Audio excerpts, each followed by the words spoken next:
going on, guys? It's Sean again, the Commands of Christ, and today we're looking at do not commit adultery in Matthew chapter 5, and we're looking at honor marriage in Matthew chapter 19. And it's important for you to understand there are two separate commands that Jesus gave, and I'd like to start with honor marriage in Matthew chapter 19, and it kind of starts with the Pharisees coming up to Jesus and asking him if a man can divorce his wife for any reason. And Jesus said that from the beginning, the Creator made them male and female. And for this reason, a man leaves his father and mother and is united with his wife, and the two become one flesh, and that no man can separate what God has put together. That is amazing to me. So they question him again.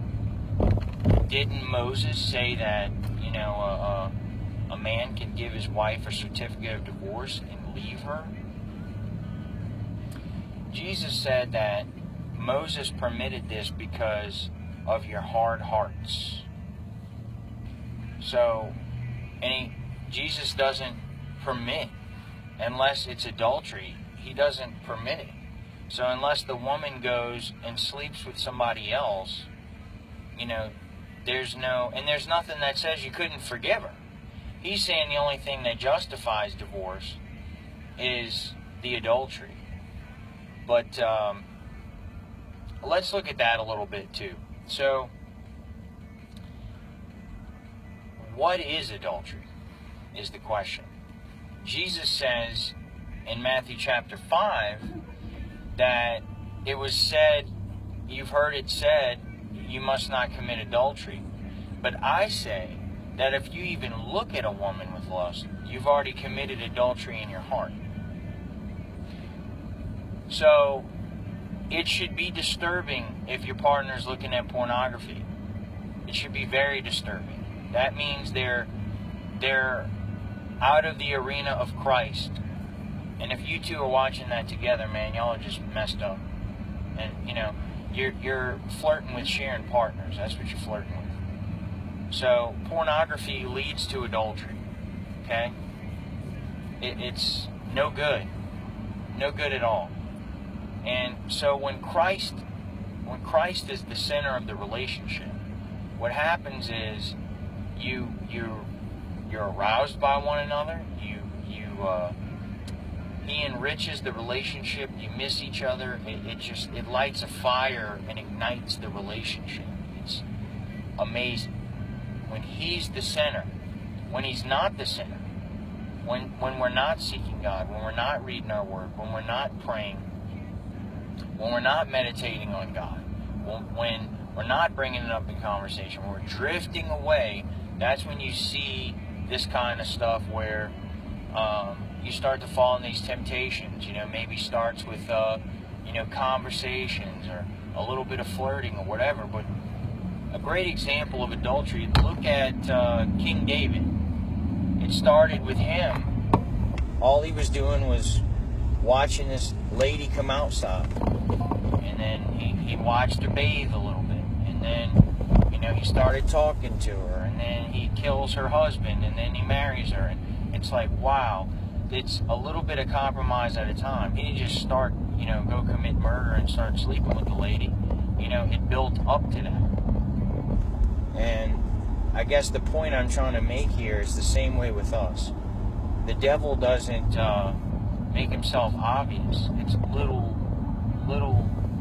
inconsistencies, and you give yourself away a little more and a little more and a little more until you find yourself in a bad position. And so, to honor the marriage, you keep Christ as the center, and you stay motivated, loyal, and true, and committed, and be willing to sacrifice for your wife. But what is marriage?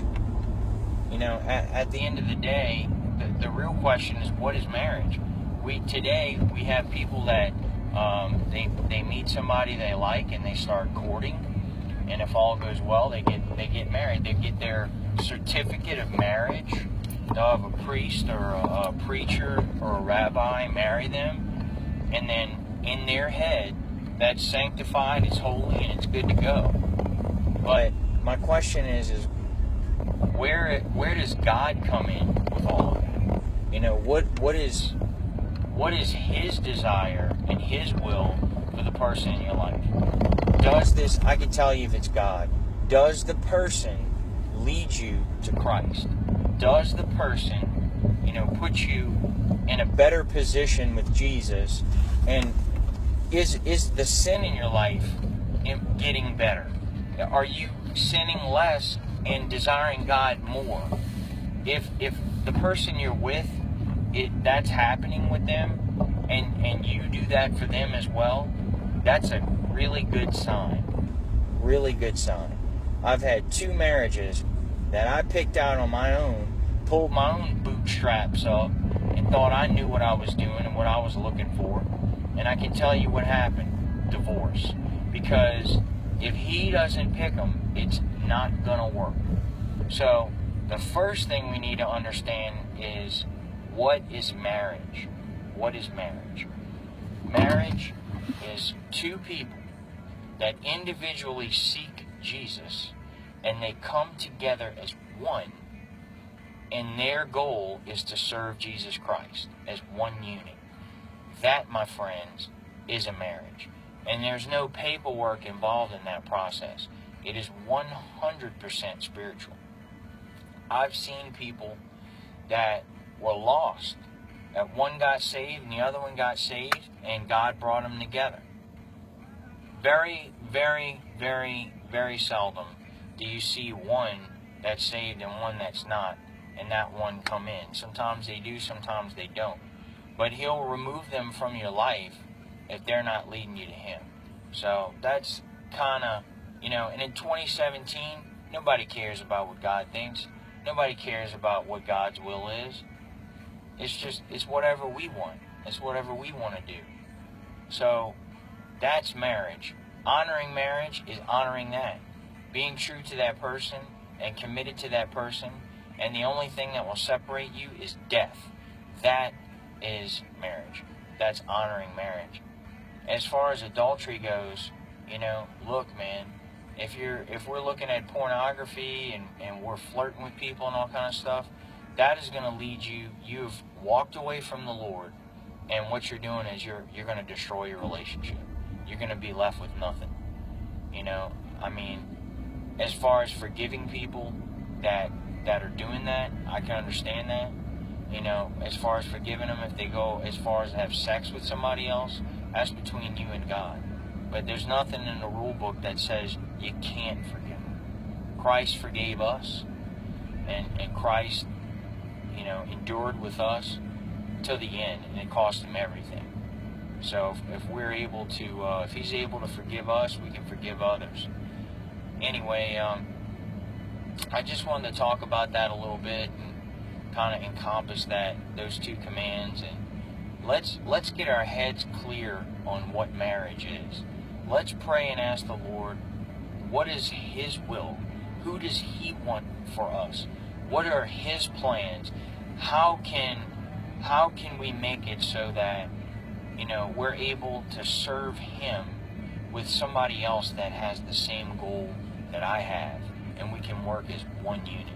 I can promise you guys, I am so blessed with an individual that is just absolutely captivated by Christ, and it pushes me and helps me to endure every single day, and I stay motivated and excited about the Lord. And I can promise you guys, God is somebody like that for you, and all you have to do is just continue to ask Him to reveal Himself, and for you to be in line with His will, and I can promise you it'll happen. Just keep swinging away, and eventually you'll get that home run, guys. Y'all have a great day, and thanks for listening.